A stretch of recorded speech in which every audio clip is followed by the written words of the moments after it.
My parents took me to court because I left home, but I became a military general. I discovered my father never served in the military, so I gave him a draft notice. I never really knew what it meant to feel safe, at least not like most people do.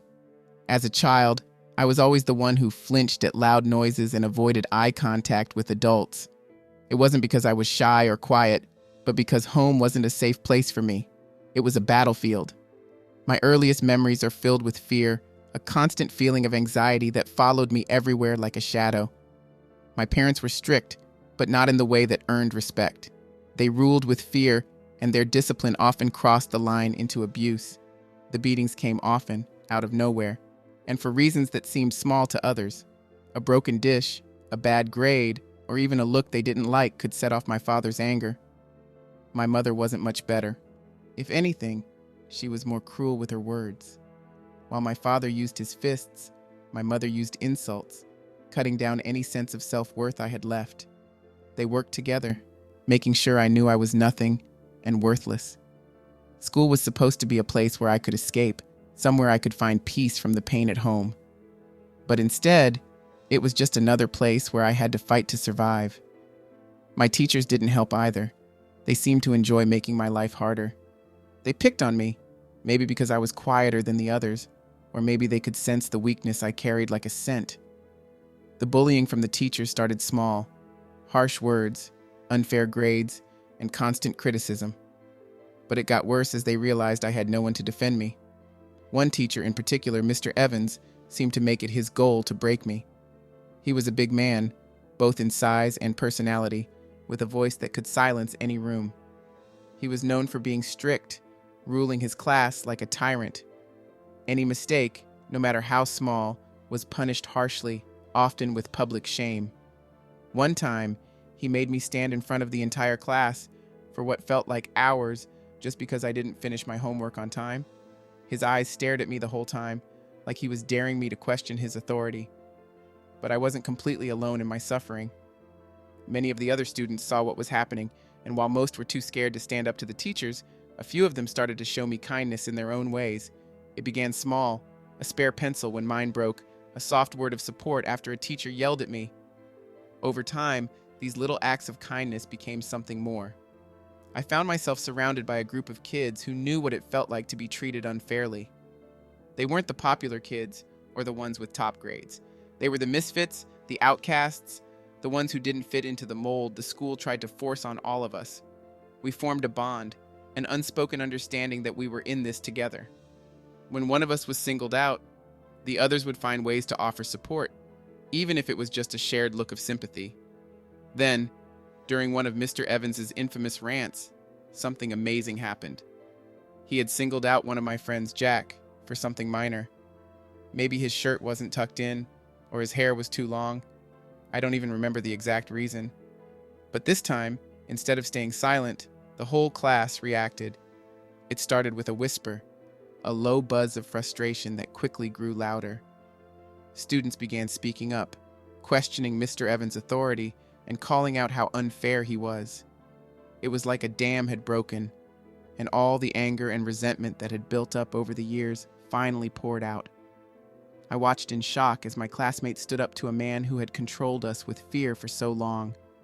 Chairs were knocked over, books were thrown, and for the first time, Mr. Evans looked truly scared.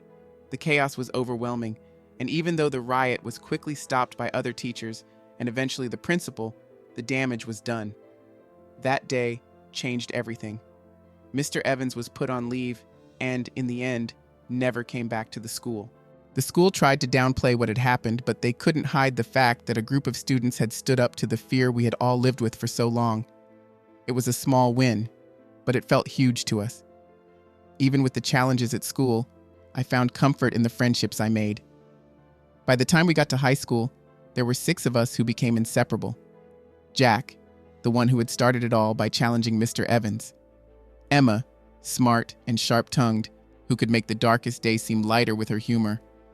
Ben, the quiet one, who only spoke when he had something important to say, but when he did, everyone paid attention.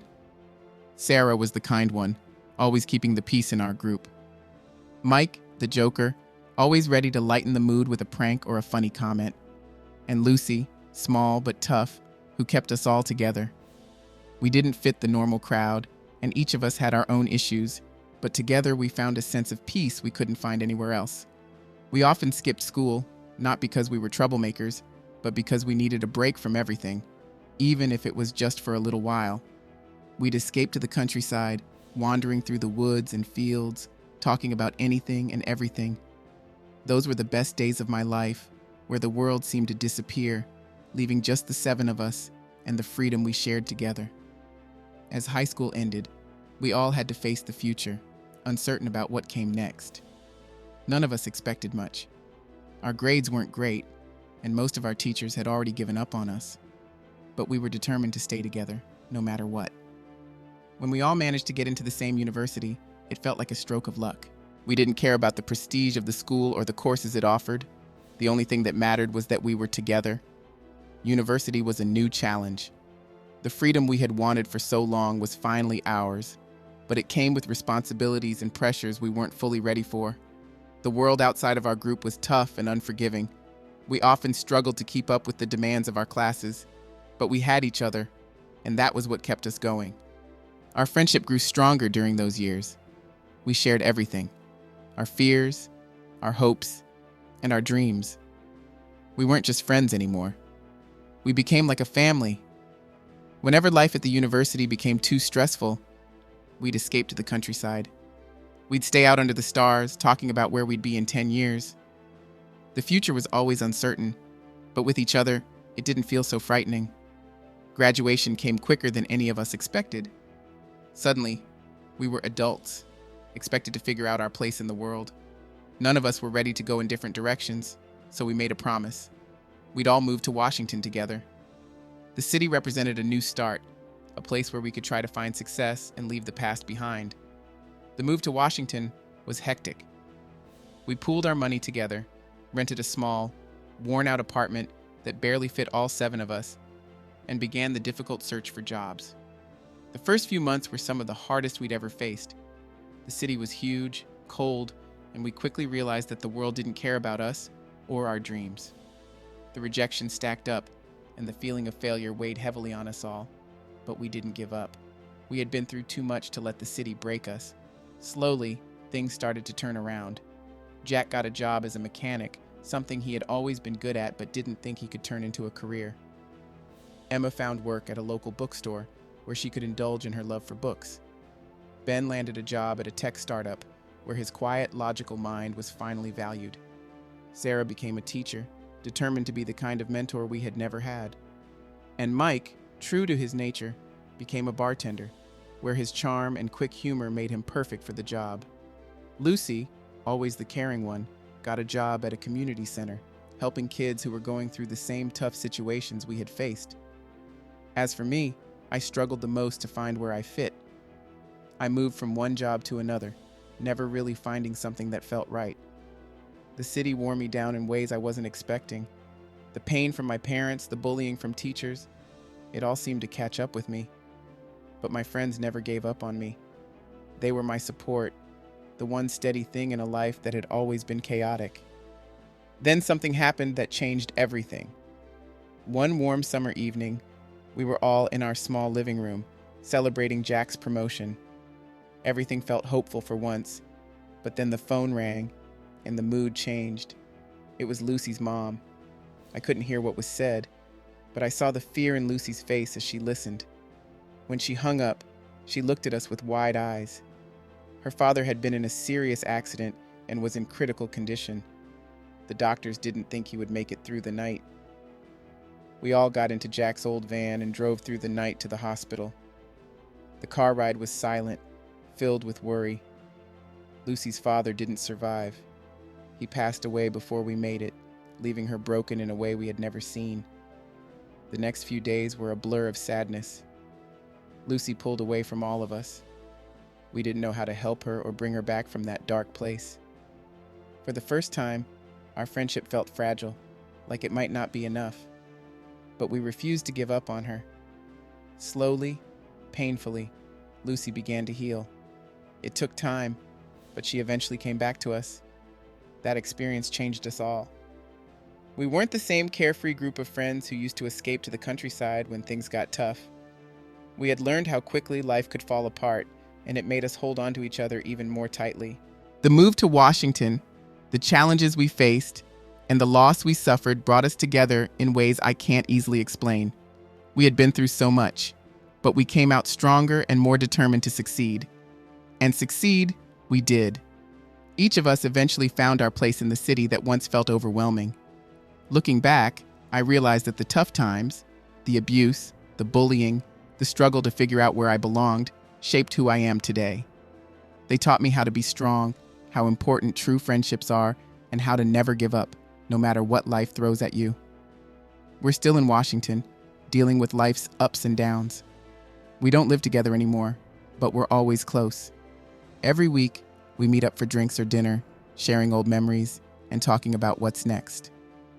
We've become our own little family, built not on blood, but on the experiences we've shared and the love we have for each other. After that summer, things began to change for all of us, though our bond only grew tighter. We were no longer the lost kids wandering through life without direction. Each of us found steady ground, secured jobs, and for the first time, it felt like we were moving forward rather than just surviving. Jack was the first to get a stable job. He was always good with his hands, so it made sense when he became a mechanic. But Jack didn't stop there. Within a year, he became the lead mechanic at a high-end auto repair shop in the city. Jack had a natural ability with cars and could figure out engine problems just by listening to them. His boss was impressed with Jack's skills and work ethic, so he gave him more responsibility. Soon, Jack was running the entire shop, but he wasn't satisfied with that. He started taking night classes in automotive engineering, eager to learn more about the latest car technologies. Jack's dream was to open his own garage one day, and whenever he had free time, he worked on planning for that future. He was always sketching out ideas, building a vision of the kind of place he wanted to run. Meanwhile, Emma, with her deep love for books, found her calling at a small independent bookstore named The Last Chapter. It was a cozy little spot tucked between a coffee shop and a bakery, the kind of place where people could get lost in books for hours. Emma quickly became a favorite with the regulars. She had this knack for recommending just the right book, as if she could sense exactly what someone needed to read. Within 6 months, she was promoted to store manager. Under her leadership, the store thrived, turning into a gathering place for book lovers in the community. Emma organized events like book signings, writing workshops, and even a small literary festival that drew people from across the city. Her quiet confidence and passion for literature turned the bookstore into a cultural hub, and her role there became essential to its success. Ben, always the thoughtful and quiet one, had a sharp mind that was drawn to solving complex problems. He found his place at a small tech startup called Neuronix, where only a few people worked in a cramped office. Ben believed in what the company was trying to achieve. Their focus was on developing AI software to predict market trends, and Ben quickly became one of the lead developers. His ability to break down complicated problems made him a key player. In just a year, Neuronix secured major funding, and Ben played a huge part in that success. The company grew quickly, and Ben found himself managing a team of developers. The job came with a lot of stress, long hours, and constant pressure, but Ben thrived in that environment. His talent for seeing solutions when others couldn't made him indispensable, and his passion for the work helped drive the company's rapid growth. Sarah, always the caring and compassionate one, found her calling as a teacher. She got a job at an inner-city school where many of the kids came from difficult backgrounds. Sarah's classroom became a safe space for her students, a place where they could escape the hardships of their lives, even if only for a few hours. She gave them support, guidance, and kindness in a way that many had never experienced before. Sarah had a natural talent for teaching, and her students thrived under her guidance. But for Sarah, it wasn't just about the lessons. She cared deeply about their overall well-being. She started after-school programs to give them a safe place to go, offering tutoring and mentoring to help with the challenges they faced both inside and outside the classroom.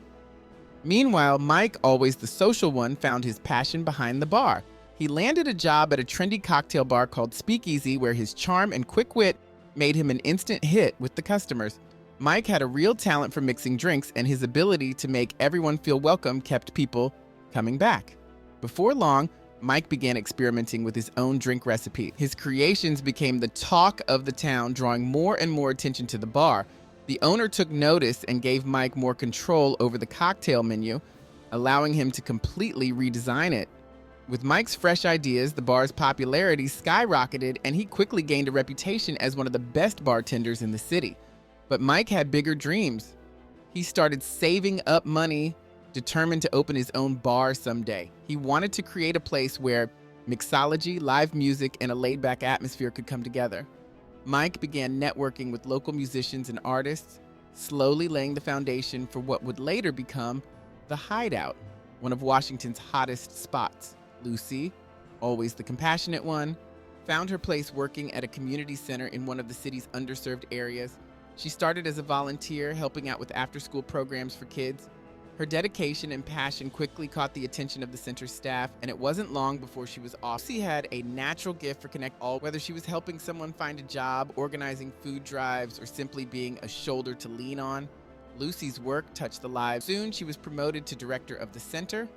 Under her leadership, they expanded their services, offering everything from job and mental health. Lucy's impact on the neighborhood was undeniable, and she became a beloved figure. As for me, I struggled to find my place. I bounced between jobs, never feeling quite at home in any of. But then, out of nowhere, an opportunity came along that would change the direction of my life. I was unexpectedly recruited by a private role that eventually led me to become a top level. It wasn't the career path I had ever imagined, but as I moved up the ranks, I discovered a strength in leadership. The work was tough and often took me to some of the most dangerous places in the world, but I thrived in the chaos and the pressure of leading teams in high-stakes situations. My difficult past, filled with struggles and pain, had unknowingly prepared. The resilience I had built over the years became my greatest strength, and I quickly earned a reputation for staying calm and focused in the face. 3 years flew by in a whirlwind of hard work and relentless pursuit of our own goals. Despite everything, we stayed close. Our weekly get-togethers were non-negotiable. They were our time to relax, share stories of triumph and failure, and remind ourselves that no matter where life took us, we would always. During one of these meetups, a thought started in my mind. We had all achieved success in our own fields, but I couldn't shake the feeling that we were meant for something more, something bigger together. The idea of starting a company had been brewing in the back of my mind for some time, but it wasn't until that night that I finally shared it. We should start a company. Words hung in the air, and for a moment, no one responded. Mike was the first to break the silence. Company? Doing what? He asked. That's the beauty of it, I replied. We all have different skills to bring to the table. Jack, you're amazing with your hands and know the automotive world inside and out. Emma, you're a natural at managing people and building a community. Ben, your tech skills are Sarah, you have a deep understanding. Lucy, you're a leader who knows how to build things from the ground up. And I've got experience leading the toughest environments. We could do anything. The room was quiet, everyone considered. Then Lucy spoke. I think it's an amazing idea, Lucy said, her voice steady and filled with confidence. We've all come so far, but I believe we can create something extraordinary together. With that, the idea began to take root. Over the following weeks, we met frequently to refine our plans. We decided to start a company that would blend all of our unique skills. We envisioned a consulting firm that offered a mix of tech innovation, community engagement, education programs, and entrepreneurial guidance. Our goal wasn't just to make money, but to create something that could make a real difference in the world. We named it Unity Solutions. Starting the company from scratch was a monumental challenge. There were countless meetings, legal paperwork to tackle, and financial obstacles to overcome, but we were all in, fully committed, and that dedication saw us through the rough patches. Jack took on the role of Chief Operations Officer, COO. His experience running the automotive shop helped him streamline the logistics and operations of our company. He made sure everything was efficient and organized, ensuring that nothing slipped through the cracks. Emma stepped up as Chief Marketing Officer, CMO, using her skills to craft our brand and build an online presence that showcased our mission. She worked hard to shape the company's story, highlighting how we aim to make a positive impact on society, and it resonated with our growing audience. Ben became the Chief Technology Officer, CTO, developing the technology and software that would power our business. His ability to create innovative solutions set us apart in the market, giving us an edge in the tech world. His systems became the backbone of our services. Sarah took the position of Chief Human Resources Officer, CHRO, overseeing hiring, training, and building a workplace culture that aligned with our values. Her empathy and people skills ensured we brought in the right talent and kept the team motivated and supported as we grew. Mike, with his business savvy nature and connections, became Chief Business Development Officer, CBDO. His job was to find new clients and partnerships, and his natural charisma and networking skills were essential in securing important deals that helped drive our success. Lucy was the natural choice for Chief Executive Officer, CEO.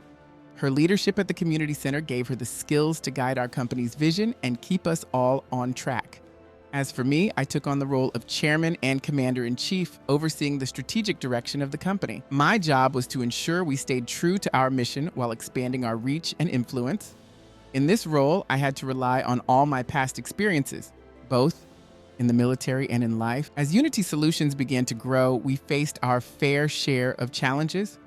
There were moments when it felt like everything was falling apart, but somehow we always found a way through. One of the biggest tests came when we landed our first major contract, a multi-million-dollar project for a government agency. The project was massive, involving everything from tech development to community outreach, and required months of hard work around the clock. Just when we were on the verge of completing the contract, disaster struck. Ben's software suddenly crashed, erasing weeks of progress. It was a huge setback, and for a moment, it felt like we might lose the deal altogether. But Ben, always the problem solver, wasn't ready to throw in the towel. He worked tirelessly for 48 straight hours, rebuilding the system from scratch. The rest of us did what we could to support him, offering help and encouragement along the way. Miraculously, we managed to finish the project on time, and the client was thrilled. This success put Unity Solutions on the map, attracting even more attention. But the challenges didn't end there. A few months later, we were hit with a lawsuit from a competing company accusing us of stealing their intellectual property. The claims were baseless, but the legal battle took a toll on our finances and morale. It was a stressful time, and there were days when we weren't sure if the company could survive. Lucy, however, stayed calm under pressure. Her steady leadership and determination got us through the worst of it. She worked closely with the legal team and never wavered, even when things looked bleak. In the end, the lawsuit was thrown out, leaving us stronger and more united as a team. The hardest blow came when Jack was involved in a serious accident. It shocked all of us, and the company felt his absence deeply. Jack was on his way to meet with a client when tragedy struck. A drunk driver slammed into his car, leaving him with life-threatening injuries. The news hit us hard. Jack wasn't just a coworker, he was family. The thought of losing him was unbearable, and we all rushed to the hospital, devastated and scared. We spent days by his side, waiting for updates and hoping for a miracle. The doctors were uncertain. They told us Jack might not survive, and even if he did, he could be left unable to walk. It was one of the darkest moments we had ever faced, and running the company without Jack's presence was a heavy burden on all of us. But Jack, being who he was, fought back with everything he had. His recovery was slow and difficult, full of setbacks, but Jack never gave up. Neither did we. As he worked to heal, we adjusted the way we operated, finding ways for Jack to remain involved, even while he was still in a wheelchair. His determination to continue working, despite all the challenges, inspired us all to keep pushing forward. Despite this major setback, Unity Solutions continued to grow. We expanded our services, signed new clients, and added more people to our team. But no matter how much we grew, we never lost sight of why we started the company in the first place. Our bond and shared purpose kept us grounded through it all. As Unity Solutions entered its third year, we faced some tough decisions. The company was growing faster than we ever expected, and it became clear that we needed to expand our leadership team. We brought in outside experts who could help us take the company to the next level. It was a difficult transition for us, especially since we had always worked as a close-knit group, but it was necessary for the company's future. One of the new people we hired was David Ross, a skilled executive with a strong background in corporate finance. David was sharp, driven, and had a reputation for delivering results. He quickly became an important part of the team, helping us secure new funding and improve our financial strategies. But with David's arrival came a new approach to business, one that didn't always align with our values. Tensions started to rise when he proposed a partnership with a large corporation known for its questionable ethics. The deal would have been very profitable, but it went against everything we believed in at Unity Solutions. The team was split. Some saw the deal as a crucial move for our growth, while others, including myself, felt it would betray everything we stood for. The tension came to a head in a heated meeting where tempers flared and voices were raised. For the first time, it felt like the unity that had held us together was beginning to unravel. But Lucy, always the leader, stepped in and reminded us of what really mattered. She brought us back to our original mission, emphasizing that no amount of money was worth losing our integrity. In the end, we chose to walk away from the deal. It wasn't an easy decision, but it was the right one, and it reaffirmed our commitment to our values and to each other. Although David eventually left the company, we learned an important lesson about staying true to who we were, no matter how successful we became. Now, as I sit here looking back on everything we've been through, I can't help but feel an overwhelming sense of gratitude. We've come such a long way from being those scared kids who bonded over shared hardship. Together, we've built something remarkable, something none of us could have accomplished alone, but more than that, we've built a life, a family, and a future that we can truly be proud of. The road ahead is still full of uncertainty. There will be more challenges, more unexpected events, and tough choices to make, but I'm confident that as long as we stick together, there's nothing we can't overcome. Unity Solutions is more than just a company. It's proof of what friendship, resilience, and a shared belief can create. No matter what the future holds, I know we'll face it together, just as we always. But just when you think you've left the past behind, it has a way of showing up. At least for me, it came with a knock on the door that would change everything. It was a cold, gray morning when I opened the door to see my parents standing there. I hadn't seen them in years. Not since I moved to Washington and began building a life of my own. Seeing my father's stern face and my mother's familiar expression of quiet disapproval brought back memories I thought I had buried. "What are you doing here?" I asked, doing my best to keep my voice calm. Without hesitation, my father pushed past me into the house, saying, "We need to talk." My mother followed him in, her eyes sweeping the room with barely concealed judgment. I closed the door behind them, took a deep breath, and turned to face them. "What do you want?" I asked. My father didn't bother to sit down. He stood firmly in the center of my living room, arms crossed as if he still had the upper hand. "We know about your company," he said coldly. "Unity Solutions." A chill ran through me. "So what?" I replied, trying to sound indifferent. "So what?" he repeated, his voice rising in anger. "You think you can just walk away from your family, build a successful business, and not give us our share?" I was stunned. "What are you talking about?" I asked, completely at a loss for words. "We're your parents," my mother said, her tone sharp and bitter. "Everything you have is because of us. We deserve something for it." I stared at them, speechless for a moment. The audacity of their demand left me reeling. "You've got to be kidding." "We're not kidding," my father responded, his voice cold and determined. "You owe us, and we're here to collect. We want the company. All of it." A dry laugh escaped me, but there was no humor in it. "No way," I said firmly. "You're not getting a single piece of my company." My father's face turned red with fury. "You ungrateful little bastard," he shouted. "After everything we've done for you, this is how you repay us?" "Everything you've done for me," I shot back, my anger rising. "You didn't help me. You hurt me. You beat me, broke me down, and made my life miserable. And now you think you can take away the one thing I've built for myself? No chance." My father stepped closer, towering over me. "You'll regret this," he snarled. "I'll take you to court. I'll ruin you if I have to." I didn't flinch. "Go ahead and try," I said, meeting his gaze with icy defiance. "You won't win." They left soon after, but not before my father threw one last threat over his shoulder. "You'll be hearing from my lawyer," said as he stormed out the door, and I stood there in the silence that followed, trying to make sense of what the idea that my parents would try to take the company from me was absurd.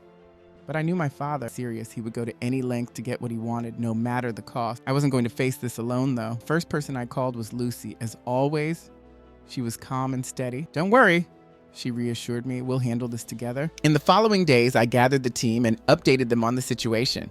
We called an emergency meeting at Unity Solutions, gathering around the same conference table where we had faced countless challenges before. The tension in the room was palpable as I laid out everything that had happened. "They can't do this," Jack said, his voice laced with frustration. "It's just not right." "I agree," Ben added, his usual calm demeanor showing signs of stress. "But we need to be strategic. Your father's playing dirty, and we need to be prepared." Emma, always the one to take a step back and think things through, leaned forward. "We need a solid plan," she said. first step is finding the best lawyer we can. This isn't something we can afford to lose. Mike, with his extensive network, spoke up next. I think I know someone who can help. Let me make some calls. The next day, Mike came through as promised.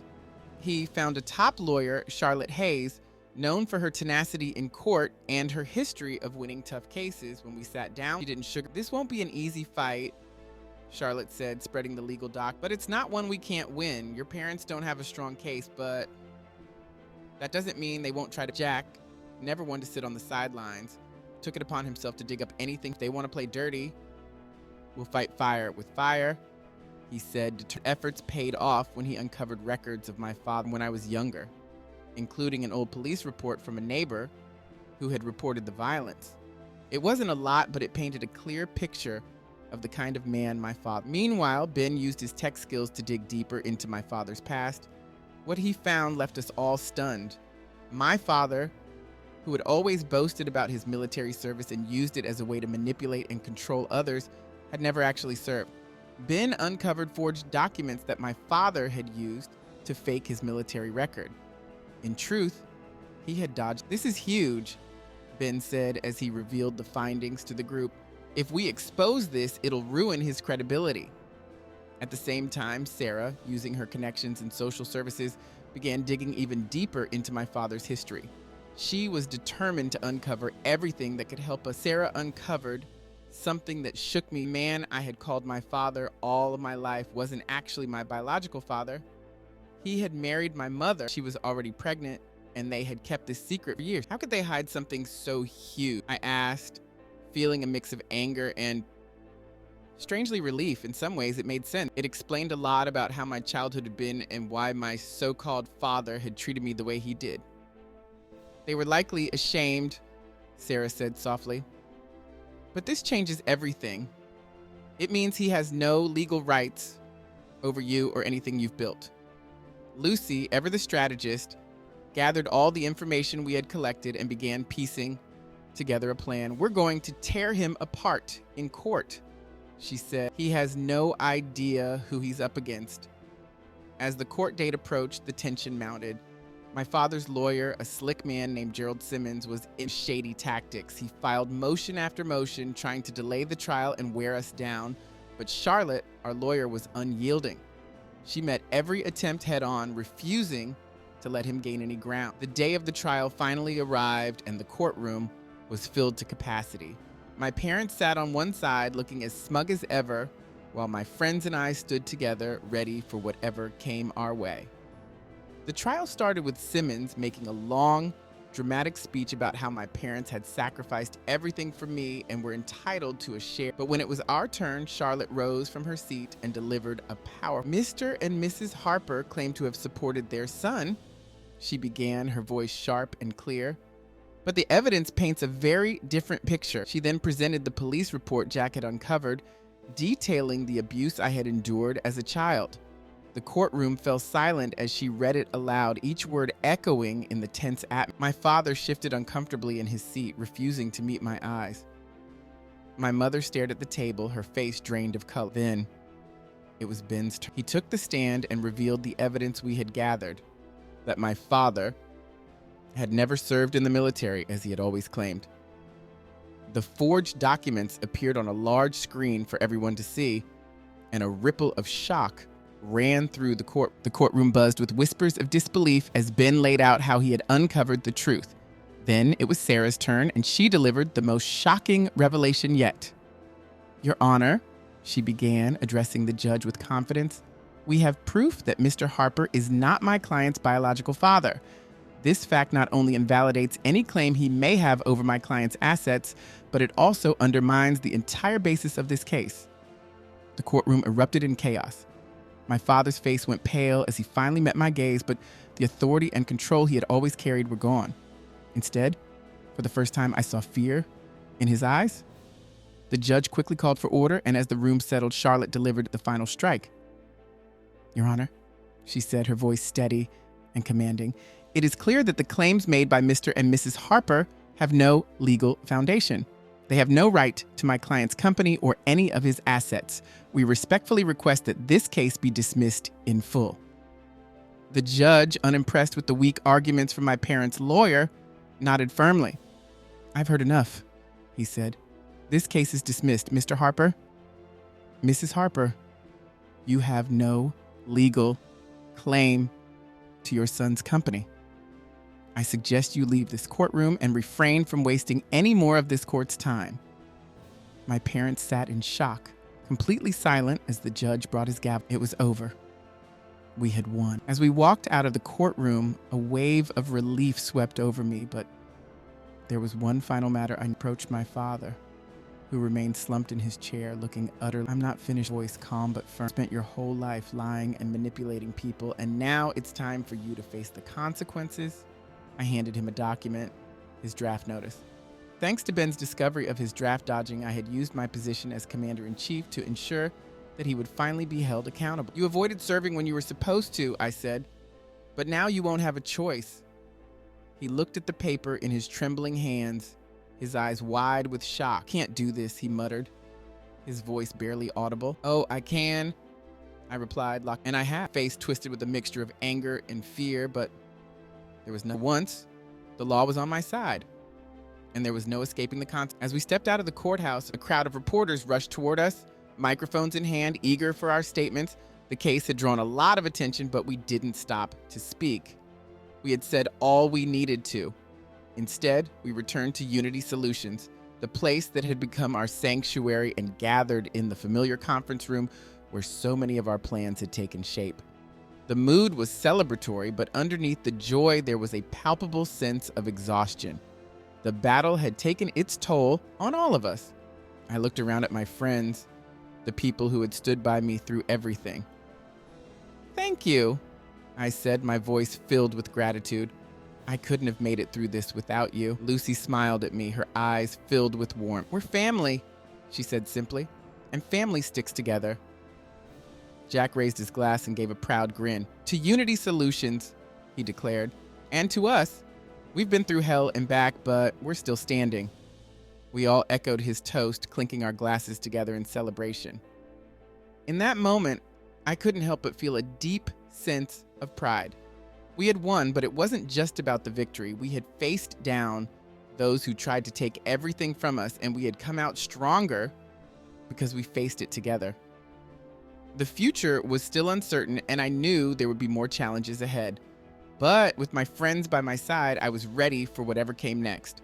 We had built something extraordinary, and no matter what happened, I knew we were in the days that followed, word of our victory spread quickly. Unity Solutions became a symbol of resilience and determination, and our story reached people far and wide. We received letters and emails from people all over the country thanking us for standing up against injustice and showing them that no matter how difficult the path, you could overcome anything with the right. As for my father, he was finally sent off to fulfill his long-avoided military. The irony wasn't lost on me. After spending his life pretending to be someone he wasn't, he was finally facing the consequences of his choices. There was a certain satisfaction in that. As Unity Solutions continued to grow, so did the bond between us.